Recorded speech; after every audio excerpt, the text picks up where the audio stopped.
Hi, I'm Michelle. Welcome back to Finally Revealed. There was a notification in the news today. The manufacturer of airbags has filed for bankruptcy, so I thought this was a good time to talk about business bankruptcies.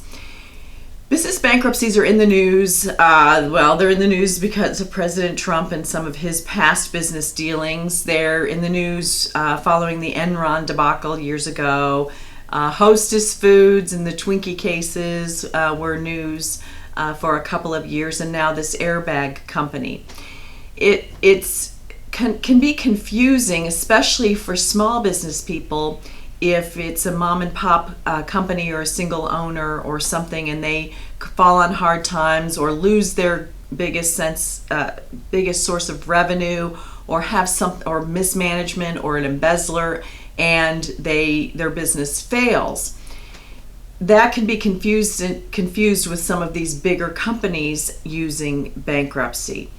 Bankruptcy for a business is a tool for the company to either orderly liquidate its property and go out of business, or to rearrange its contracts and keep going in business with a little bit of relief on the financial aspect.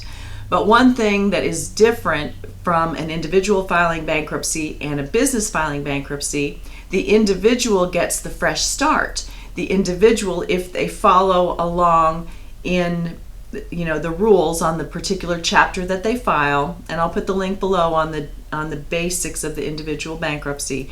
But if that individual follows through and qualifies and everything else, they're going to get a fresh start, and they're going to be relieved of some or all of the balance due on some of their debts.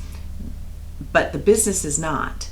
A business does not get a discharge. So if you are an individual who has a little company and somebody's suggesting that you should have a bankruptcy and your little company should have a bankruptcy, and by that I'm meaning not just a sole proprietorship that is in fact you, but a corporation or an LLC, or some other type of entity that you might have in your state, don't fall for that. There's no reason to do that. They do not get a discharge. And if the company simply can't pay its bills, it simply can't pay its bills.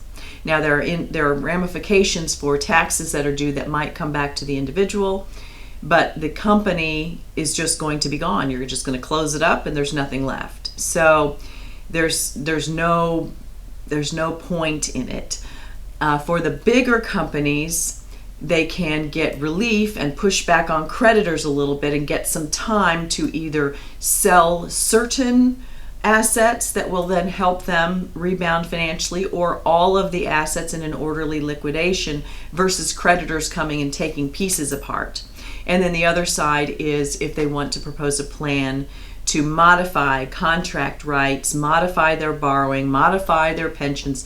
There are various different mechanisms that they can try, and it depends upon the votes of creditors and different classes. It can be very complicated, but it is a tool for the company to either sell off in whole or in part, or to restructure, but the company doesn't get out of its debt.